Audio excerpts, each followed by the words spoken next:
12 años. Se dice rápido, pero son más de 4.300 días. Es el tiempo suficiente para ver a los hijos de tus compañeros pasar de la escuela primaria a la universidad.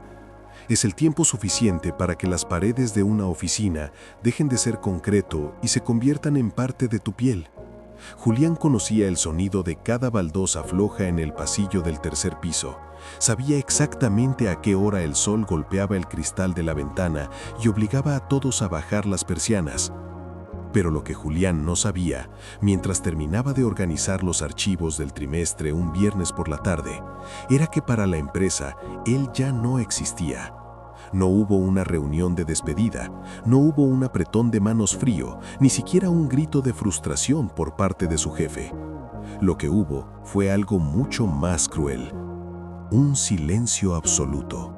Mientras Julián guardaba su pluma favorita en el cajón, en una oficina a 3 ciudades de distancia, un algoritmo ya había decidido que su salario era un exceso de costos.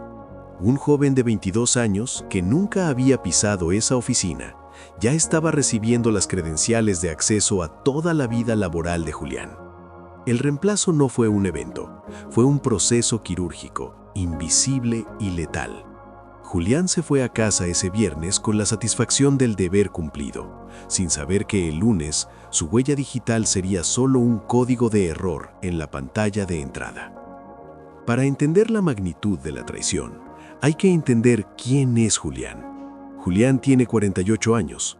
Su espalda tiene esa ligera curvatura de quien ha pasado más de una década inclinado sobre hojas de cálculo y reportes de inventario. No es un hombre de grandes ambiciones. Su ambición era la estabilidad. Su mayor orgullo era que en 12 años jamás había llegado tarde, ni una sola vez, ni siquiera el día que la ciudad se inundó o el día que su auto decidió no arrancar. Él tomó un taxi, pagando lo que no tenía, solo para estar en su puesto a las 8 en punto. Julián era el solucionador. Si la impresora se trababa, llamaban a Julián. Si un cliente antiguo llamaba enfurecido porque no entendía la nueva plataforma, pedía hablar con Julián. Él tenía ese tono de voz pausado que calmaba las tormentas. Conocía los nombres de las esposas de los proveedores, sabía quién tomaba el café sin azúcar y quién prefería el té verde. Él creía en la vieja escuela. Creía que si tú le dabas tu vida a una empresa, la empresa se convertía en tu refugio. Para Julián, la compañía era una extensión de su hogar.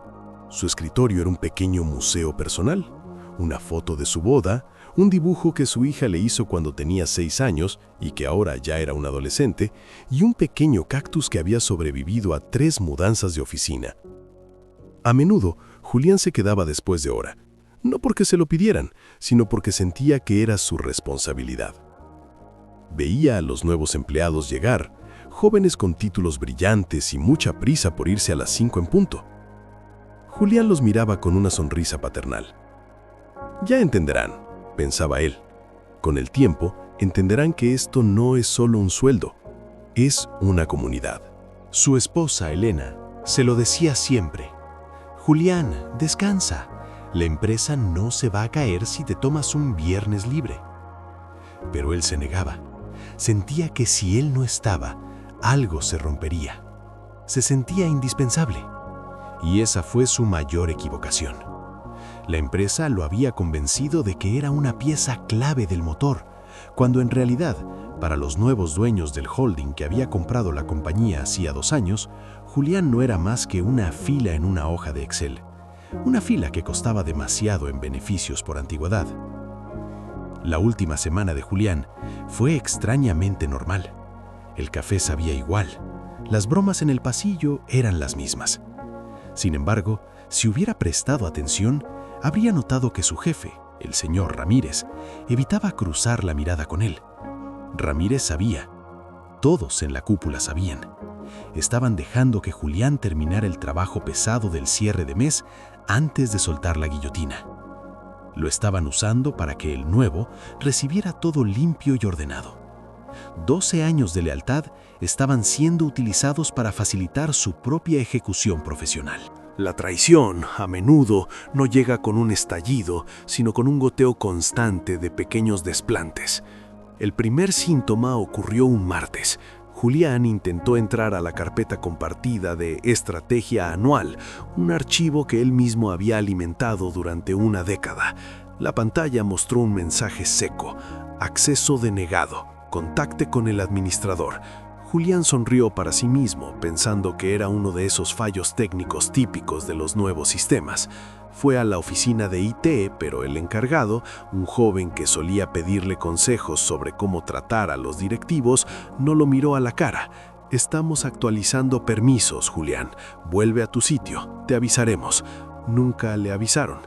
Al día siguiente llegó Mateo, un joven de 22 años con un traje demasiado impecable y una sonrisa que no llegaba a los ojos.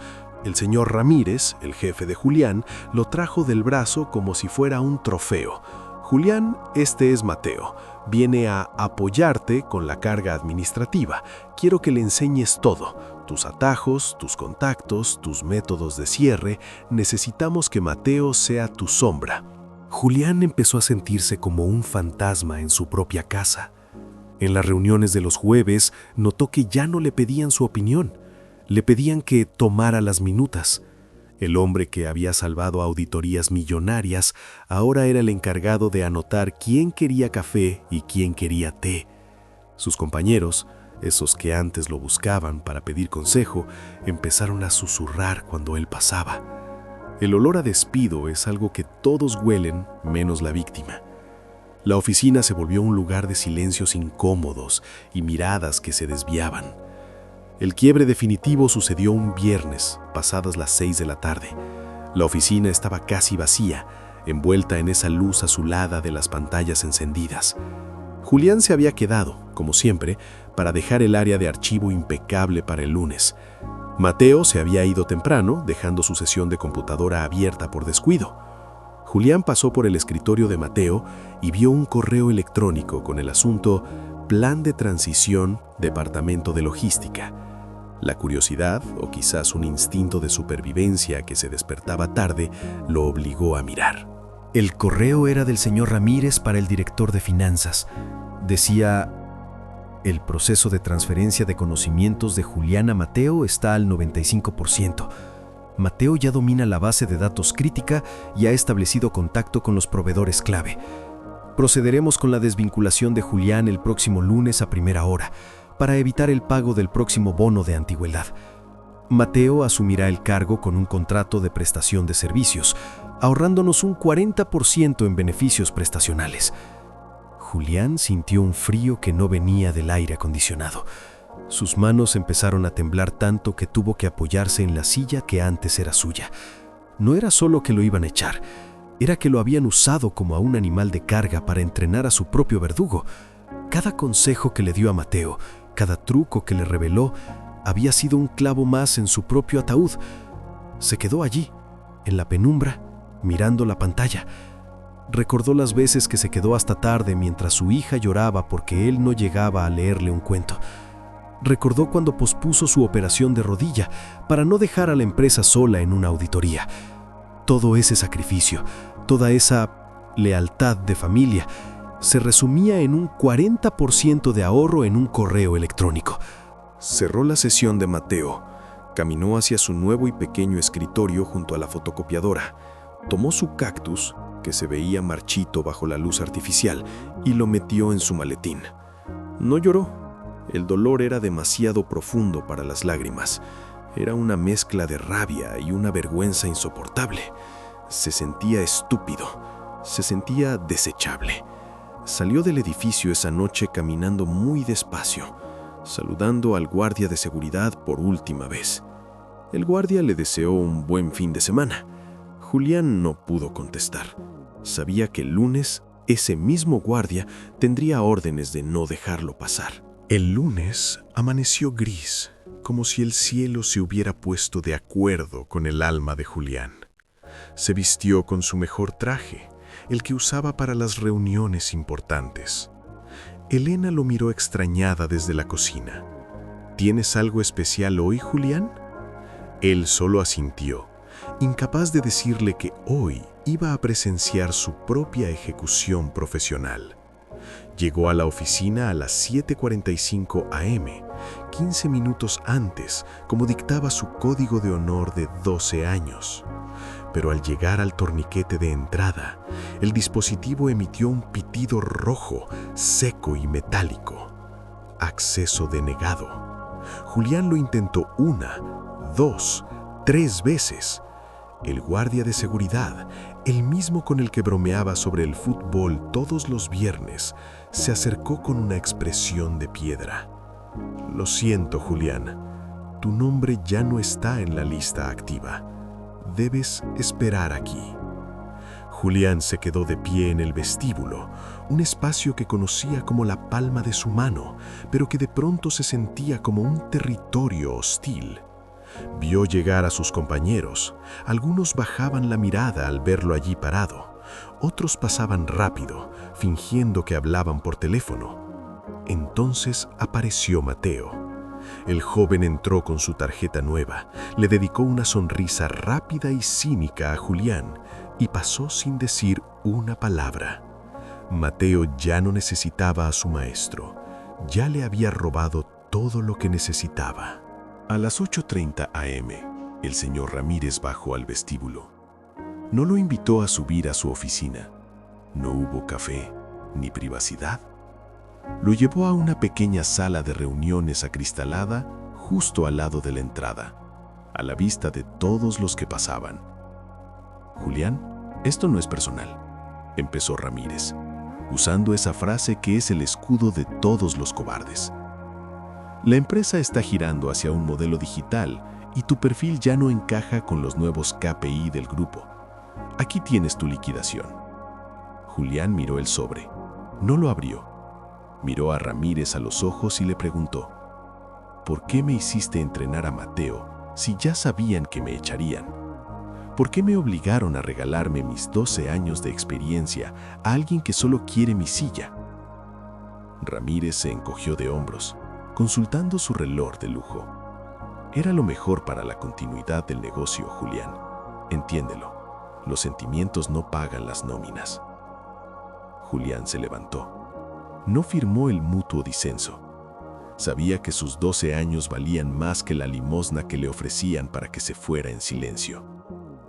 Salió del edificio bajo la mirada de los nuevos pasantes, sintiéndose como un despojo de una guerra que él no había iniciado. Pasaron los meses. Julián intentó reinsertarse, pero en las entrevistas lo miraban con recelo. Demasiada experiencia, decían algunos. Buscamos perfiles más moldeables, decían otros. La realidad era que el mercado lo consideraba viejo. Mientras tanto, se enteró por un ex compañero que Mateo había cometido un error grave en el primer cierre de mes sin Julián. Un error que costó miles de dólares. ¿Qué hizo la empresa? Simplemente culparon al sistema y siguieron adelante. A la empresa no le importaba la excelencia que Julián ofrecía, solo le importaba el ahorro inmediato. Julián hoy trabaja en una pequeña gestoría. Gana la mitad, pero ha aprendido la lección más amarga de su vida. Ya no se queda después de hora, ya no cancela cenas familiares, ya no cree en la palabra familia cuando sale de la boca de un jefe. Entendió que para una corporación, tú eres una pieza intercambiable, una cifra en una celda de Excel que puede ser borrada con un solo clic de alguien que ni siquiera sabe tu apellido. La lealtad de Julián fue real, la de la empresa fue solo una estrategia de marketing. Al final, los 12 años de Julián no se quedaron en las paredes de esa oficina, se quedaron en el tiempo que le robó a su propia vida y que nunca, por más dinero que le den, podrá recuperar.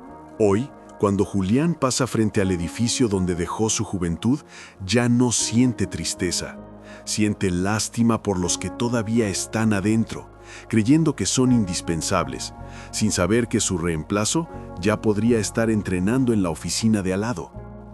Esta es la realidad de miles de personas que confían ciegamente en una institución que solo ve resultados.